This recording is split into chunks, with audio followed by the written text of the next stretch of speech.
मुझे ये कैसे बर्दाश्त हो सकता है कि मेरी राजकुमारी किसी गरीब से प्रेम करे? ये अपमान है। नहीं, मैं उसे एक अमीर राजकुमार से ही ब्याहूंगा। पिताजी, आपको अपनी पुत्री की खुशियों से ज्यादा अपने राज्य की फिक्र है, अपने यश और सम्मान की फिक्र है। इसका मतलब आप एक अच्छे राजनीतिज्ञ तो बन सकते हैं, लेकिन अच्छे पिता नहीं। अपनी बेटी को खुशियाँ कैसे देनी चाहिए आपको बिल्कुल भी ज्ञात नहीं है पिताश्री। मैं बचपन से ही इस राजमहल के अंदर कैद हो गई थी। चारों तरफ अहंकार और क्रोध ही दिखाई देता था। युद्ध के अलावा आसपास मैंने कभी कुछ नहीं देखा। अर्जुन ने मुझे प्रेम दिखाया और उसकी गलती सिर्फ इतनी है कि वो एक गरीब किसान का बेटा है, इसीलिए आप मुझे उससे दूर कर देना चाहते हैं। अगर मुझे पहले पता होता कि मेरी बेटी बड़ी होकर मेरे ही खिलाफ बगावत कर देगी तो मैं बचपन में ही इसका सर कलम करवा देता। इसकी जुबान कुछ ज्यादा ही चलने लगी है। सैनिकों, इसे हमारे पुराने कक्ष में कैद कर दो और बाहर पहरा देते रहना, कहीं धोखे से भाग न जाए। जो हुकुम महाराज। दासियों, राजकुमारी अदिति को पुराने कक्ष में ले जाया जाए। राजा विक्रम सिंह राजकुमारी अदिति को महल के एक पुराने कक्ष में बंद कर देते हैं। अदिति रो रही है, उसकी आंखों में दर्द और प्यार का संघर्ष झलकता है। अर्जुन, तुम्हारी वजह से मुझे पहली बार प्रेम के बारे में पता चला। तुमने मुझे एक नई दुनिया दिखाई। मैं तुम्हारे अलावा किसी और से विवाह करने के बारे में सोच भी नहीं सकती। अगर मेरा विवाह तुमसे न हुआ तो मैं किसी और से विवाह नहीं करूंगी। 2 साल पहले का समय, अदिति जंगल में एक गरीब किसान से मिली थी। वो उसे एक रहस्यमय जंगल में मिलने के लिए बुलाती थी। राजकुमारी, आप हमसे प्रेम करती हैं, ये तो मेरे लिए किसी ख्वाब से कम नहीं है। मैं आपका प्रेम पाने के काबिल हूँ। मैं तो यही सोचकर अपनी पूरी जिंदगी गुजार लूंगा। आप तो बड़े बड़े महलों में रहती हैं, नौकर चाकर आपके आसपास रहते हैं, पर मेरे पास तो बिल्कुल भी धन नहीं है। मैं एक गरीब किसान का बेटा हूँ, मैं आपको कुछ नहीं दे पाऊंगा राजकुमारी। तुम्हारे पास धन नहीं है, परंतु तुम्हारे पास सच्चा प्रेम है। तुमने मुझे वो खुशी दी है जो मैं महल में कभी नहीं पा सकी। मैं जानता हूँ अदिति, हमारी बीच की ये दूरी कभी खत्म नहीं होगी। मैं गरीब हूँ, परंतु तुम्हारा प्रेम मेरे लिए सबसे बड़ा धन है। आज के बाद मैं हर रोज यहाँ पर तुमसे मिलने आऊंगी। राजकुमारी, मेरे लिए ये सौभाग्य की बात होगी। चलिए मैं आपको अपने खेत दिखाता हूँ। इन खेतों में मुस्कुराती हुई फसलों को ध्यान से प्रेम से छूकर देखिए। ये भी हमारा प्रेम पाकर कितने खुश हैं। इन फूलों को देखिए, हमारे स्पर्श मात्र से ही ये प्रेम से भर चुके हैं। इन पेड़ पौधों को देखिए, ये सभी मेरे मित्र हैं। इनके प्रेम को महसूस कीजिए राजकुमारी। अर्जुन, मैं इन सब बातों से कितना अनजान थी। मुझे तो पता ही नहीं था कि प्रकृति द्वारा बनाई हुई हर चीज में प्रेम होता है। इन फूलों को देखो, ऐसा लग रहा है मुझे देखकर मुस्कुरा रहे हो। तुमने मुझे सच्चा प्रेम दिखाया है अर्जुन। अब हम लोग हर रोज तुम्हारे खेतों के पास ही मिला करेंगे। लेकिन अगर तुम्हारे पिताश्री को हमारे बारे में पता चल गया तो वो हमें कभी भी मिलने नहीं देंगे। अदिति की आंखों में आंसू है, लेकिन अर्जुन के प्रेम के बारे में सोचकर उसके चेहरे पर एक मीठी मुस्कुराहट भी है। राजमहल में अदिति की माँ रानी सुरेखा राजा विक्रम सिंह के सामने अदिति के विवाह की चिंता जाहिर करती हैं। महाराज, अदिति की उम्र विवाह योग्य हो गई है। हमें उसके लिए एक योग्य राजकुमार खोजने की आवश्यकता है। मैं जानता हूँ, लेकिन वो किसी गरीब से प्रेम करती है। मैं ये कभी स्वीकार नहीं कर सकता। लेकिन अगर आपने राजकुमारी अदिति की जरा भी मदद करने के बारे में सोचा तो मुझसे बुरा कोई नहीं होगा। रानी सुलेखा के चेहरे पर डर और चिंता के भाव दिखाई दे रहे हैं। वहीं दूसरी तरफ किसी दूसरे राज्य में किसी राजमहल में षड्यंत्र रचा जा रहा है। राजकुमार धीरज, जो पड़ोसी राज्य का युवा और अमीर है, अदिति से विवाह करने की योजना बना रहा है। मुझे अदिति से विवाह करना है। मैं राजा को कैसे मनाऊं? राजकुमारी को किसी तरह से ये समझाना होगा कि वो तुमसे विवाह करे। राजा विक्रम सिंह का गुस्सा शांत करना कठिन है। मंत्री जी, अगर आप चाहें तो कुछ भी हो सकता है। अगर मेरा विवाह राजकुमारी अदिति के साथ हो गया तो राजा विक्रमादित्य सिंह के साथ मेरा भी नाम जुड़ जाएगा और मेरी प्रतिष्ठा भी दूर दूर तक हो जाएगी। राजकुमार, आपके कहे अनुसार मैंने राजकुमारी अदिति के बारे में पता लगाया तो पता चला कि वो किसी गरीब से प्रेम कर बैठी है। लेकिन फिक्र की कोई बात नहीं है। राजा विक्रम सिंह ने उसे अपने पुराने कक्ष में बंद कर दिया है। वो किसी भी कीमत पर किसी गरीब युवक से राजकुमारी का विवाह नहीं होने देंगे। वो राजा विक्रमादित्य की पुत्री है, हल्के में मत लो उसे। रात का समय, अदिति खिड़की से चुपचाप बाहर कूदती है और जंगल की ओर भागती है। उसका चेहरा संकल्प और साहस से भरा है। मैं अर्जुन के साथ अपना जीवन बिताने के लिए तैयार हूँ। मुझे अपना प्रेम साबित करना होगा, चाहे जो भी हो। मैं अर्जुन को नहीं छोड़ सकती। अदिति जंगल में अर्जुन को खोजती है, जहाँ वो उसे एक पुराने मंदिर के पास मिलती है। अर्जुन, अर्जुन कहाँ हो तुम? अर्जुन, जहाँ भी हो मेरे सामने आ जाओ। कहाँ हो तुम? आप यहाँ कैसे आई? मैंने निर्णय लिया है, मैं तुम्हारे साथ भाग चलूंगी। इस अमीर गरीब के अंतर को हमें मिटाना होगा। हमें सच्चे प्रेम की जीत दिखानी होगी। मैं समझ गया राजकुमारी, आप सब कुछ छोड़कर मेरे पास आ गई हो। अब चाहे कुछ भी हो जाए, मैं आपका साथ कभी नहीं छोड़ूंगा। दोनों जंगल में भाग रहे हैं। तभी राजा के सैनिक उनका पीछा करते हैं। अदिति और अर्जुन छुपते हैं, लेकिन वे पकड़े जाते हैं। कौन है? ये राजकुमारी का अपहरण नहीं, बल्कि राजकुमारों के गौरव का अपमान है। अदिति तुम जाओ, मैं इन्हें रोकने की कोशिश करता हूँ। नहीं, हम साथ रहेंगे चाहे जो भी हो। मैंने ये निर्णय अकेले लिया है और मैं तुम्हें अकेला नहीं छोड़ सकती। सैनिक अर्जुन को पकड़कर मारने लगते हैं। अदिति और अर्जुन को सैनिक पकड़कर महल में लाते हैं। वहाँ एक बड़ा दरबार लगा हुआ है। अदिति और अर्जुन को राजा के सामने प्रस्तुत किया जाता है। तुमने मेरी आज्ञा का उल्लंघन किया, तुम्हें इस अपमान की सजा मिलेगी। तुम्हारा प्रेम कभी स्वीकार नहीं होगा। पिताजी, मैं अर्जुन से प्रेम करती हूँ। ये प्रेम सच्चा है और कोई भी शक्ति से नहीं मिटा सकती। अगर आपको इसे समाप्त करना है तो मुझे भी समाप्त करना होगा।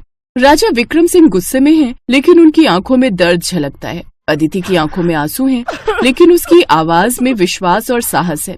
अचानक एक रहस्यमयी साधु प्रकट होता है। उनकी आंखों में गहरा ज्ञान और रहस्य छुपा है। पूरा दरबार चुप है। साधु के आने से एक रहस्यमयी ऊर्जा फैलती है। राजन, प्रेम का बलिदान और सच्चाई सदा विजयी होती है।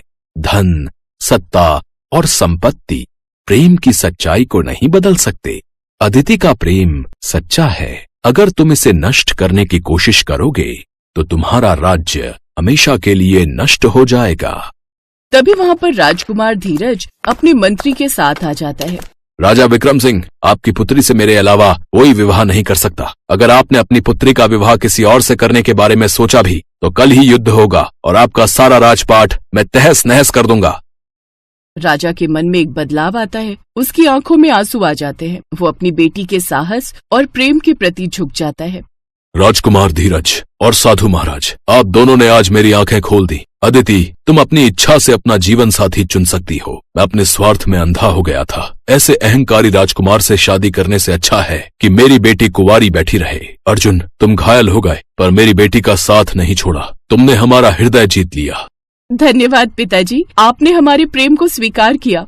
राजकुमार धीरज गुस्से में वहाँ से चला जाता है। अदिति और अर्जुन का विवाह पूरे राज्य में धूमधाम से होता है और दोनों ही अपना जीवन खुशी खुशी बिताने लगे। बहुत समय पहले की बात है।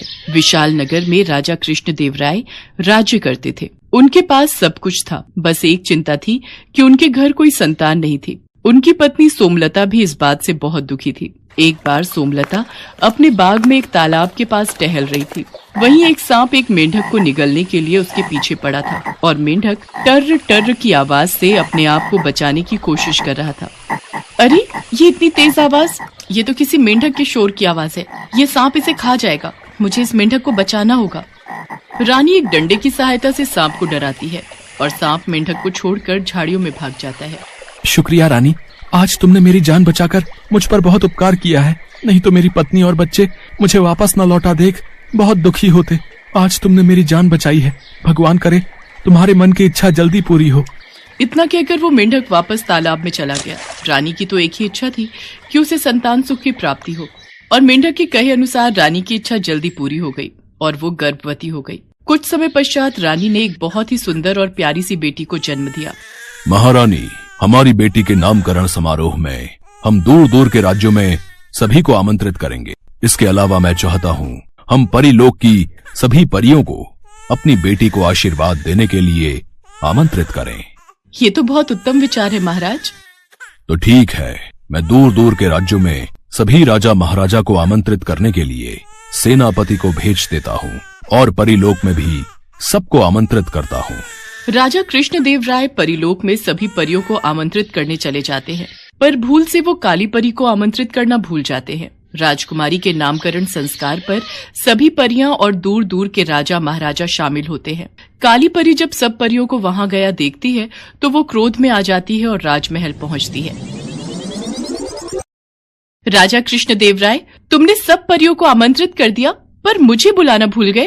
काली परी, ऐसी बात नहीं है, मुझसे भूल हो गई, मुझे क्षमा कीजिए। जब मैं परियों को आमंत्रित करने गया था तब आप मुझे महल में दिखाई नहीं दी।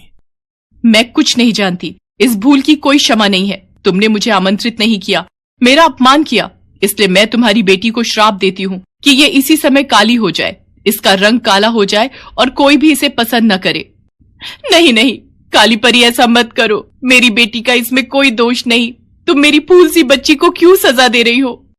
काली परी, मेरी भूल की सजा मेरी बेटी को मत दो, इसे श्राप मुक्त कर दो।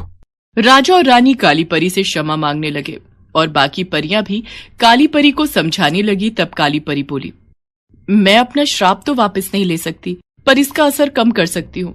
राजकुमारी का कालापन सिर्फ तभी दूर होगा जब कोई राजकुमार खुद राजकुमारी को इसी रूप रंग के साथ पसंद करेगा और उससे शादी करने के लिए कहेगा। उसी समय राजकुमारी वापस अपने रंग रूप में आ जाएगी। इतना कहते ही काली परी वहां से चली गई। राजकुमारी के नामकरण संस्कार की विधि संपूर्ण हुई और राजकुमारी का नाम काजल रखा गया। उसके पश्चात सब मेहमान अपने अपने देश वापस चले गए। धीरे धीरे राजकुमारी काजल बड़ी होने लगी। काले रंग की वजह से सब लोग राजकुमारी का मजाक उड़ाते थे और उससे नफरत करते थे। राजकुमारी काजल, तुम कितनी काली हो, तुम पर तो कोई भी वेशभूषा सुंदर ही नहीं लगती। अगर ये इतने सुंदर सुंदर कपड़े और गहने हमारे पास होते ना, तो हम तुमसे ज्यादा सुंदर लगती। अरे राजकुमारी काजल को कुछ मत कहो, नहीं तो ये राजा रानी को हमारी शिकायत लगा देगी। हमारे माता पिता ने मना करा है कि हम राजकुमारी के साथ ना खेलें, नहीं तो राजा रानी हमें सजा दे देंगे। चलो चलो, हमें इसके साथ नहीं खेलना। नहीं, मैं माताश्री पिताश्री को कुछ नहीं कहूंगी। तुम सब मेरे साथ खेलो, मुझे तुम्हारे साथ खेलना है। रुको। राजकुमारी काजल की बात कोई भी सहेली नहीं सुनती। वो सब वहाँ से चली जाती हैं। राजकुमारी काजल रोती हुई महल में आती है। माँ, मेरा रंग काला क्यों है? मेरी कोई सहेली मेरे से बात नहीं करती, सब मुझसे नफरत करते हैं। चुप हो जा मेरी बच्ची, हमें कभी भी किसी की बात का बुरा नहीं मानना चाहिए। हम दूसरों को नहीं समझा सकते, पर हम अपने आप को तो समझा ही सकते हैं ना। इसलिए किसी बात को अपने मन पर मत लगाओ और तुम मेरे पास बैठो, मैं तुम्हें कहानी सुनाती हूँ। राजकुमारी काजल इसी बात को लेकर हमेशा दुखी रहती थी। धीरे धीरे समय बीता और राजकुमारी काजल बड़ी हो गई। राजा और रानी चाहते थे कि राजकुमारी का विवाह हो, पर राजकुमारी के काले रंग की वजह से सारे राजकुमार उससे रिश्ते के लिए मना कर देते थे। क्या करें महारानी, हमारी बेटी से कोई भी राजकुमार शादी के लिए हाँ नहीं करता। उसके काले रंग को देखकर सब राजकुमार उससे विवाह के लिए मना कर देते हैं। इस बात की चिंता तो मुझे भी सता रही है। काली परी के श्राप से कब और कैसे मुक्त होगी हमारी बच्ची, ये तो वक्त ही बताएगा। वैसे राजकुमारी काजल है कहाँ? आज वो सुबह से ही दिखाई नहीं दे रही। और कहाँ जाना है, अपना मन हल्का करने के लिए वो जंगल में शिकार पर निकली है और तो कोई उसका साथी है नहीं, इसलिए वो अकेली ही अपने दुख को मन में दबाए मन बहलाने शिकार पर चली जाती है। अरे राजकुमारी काजल कहाँ गई? लगता है वो किसी जानवर का पीछा करते हुए आगे चली गई है। अब तो एक ही रास्ता है, हम यहीं नदी किनारे बैठकर उनका इंतजार करते हैं। राजकुमारी काजल घोड़े पर सवार धनुष बाण हाथ में लिए शिकार का पीछा कर रही थी। अचानक राजकुमारी ने देखा एक नौजवान दो शेरों के बीच घिरा हुआ है और वो नौजवान निहत्था है। शेर उस पर हमला करने ही वाले थे कि तभी राजकुमारी काजल उनके बीच जमीन पर तीरों की बौछार से उन्हें डराती है, जिससे डरकर दोनों शेर जंगल की ओर भाग जाते हैं। लाइए हाथ दीजिए, आप ठीक तो हैं? जी शुक्रिया, बस थोड़ी सी देर हो जाती तो मैं इन दोनों का भोजन बन चुका होता। वैसे मेरा नाम जयचंद है, मैं पास के राज्य कुशलगढ़ का राजकुमार हूँ। और आपका परिचय? राजकुमारी काजल जयचंद को अपना परिचय देती है। धीरे धीरे जयचंद और राजकुमारी काजल में दोस्ती हो जाती है। राजकुमारी काजल को जयचंद का साथ बहुत अच्छा लगता था। राजकुमारी मन ही मन जयचंद को प्यार करने लगती है, पर राजकुमारी को डर था कि कहीं सभी राजकुमारों की तरह जयचंद भी राजकुमारी को विवाह के लिए मना न कर दे। इसलिए राजकुमारी काजल ने जयचंद से दूरी बनाना ही ठीक समझा। आज 5 दिन हो गए, राजकुमारी काजल मुझसे मिलने नहीं आई। सब ठीक तो होगा? कहीं राजकुमारी काजल का स्वास्थ्य तो नहीं खराब हो गया? मुझे उनके राज्य में जाकर उनका हालचाल जानना चाहिए।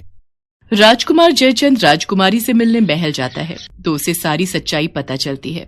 राजकुमारी काजल, आपने बिना मेरी राय लिए, मेरे से बात किए बिना ये कैसे फैसला ले लिया कि मैं आपको पसंद नहीं करूंगा? मैंने तो आपसे अभी तक अपने मन की बात कही ही नहीं। राजकुमार जयचंद, इसीलिए आपसे ये बात नहीं की क्योंकि आप देखने में बहुत सुंदर हैं। आपको तो सुंदर राजकुमारियां अपने विवाह के लिए मिल जाएंगी, पर मैं आपके लायक नहीं हूँ, इसीलिए मैंने दूरी बना ली। राजकुमारी काजल, किसने कहा कि आप सुंदर नहीं हैं? आपकी खूबसूरती मैंने देखी है, आप बहुत सुंदर हैं। आपका मन बहुत सुंदर है। व्यक्ति के रंग से उसकी सुंदरता की पहचान नहीं होती। उसके व्यवहार से होती है। आप मुझे बहुत पसंद हो, मैं आपसे विवाह करना चाहता हूँ। राजकुमार जयचंद के इतने शब्द बोलते ही राजकुमारी काजल का रंग बदलने लगता है और वो वापस अपने रूप में आ जाती है। ये देखकर जयचंद और काजल दोनों ही चौंक जाते हैं। तभी राजा कृष्णदेव राय और रानी सोमलता काली परी के द्वारा दिए गए श्राप की पूरी बात उन्हें बताते हैं। इसके पश्चात शुभ मुहूर्त में राजकुमारी काजल का विवाह पड़ोसी देश के राजकुमार जयचंद के साथ धूमधाम से संपन्न हो जाता है और खुशी खुशी राजकुमारी काजल अपने ससुराल विदा हो जाती है। हेलो दोस्तों, कैसे हैं आप सब? हमारी कहानियाँ देखने के लिए हमारे चैनल को सब्सक्राइब कीजिए और हाँ, बेल आइकॉन पर क्लिक करना मत भूलिएगा।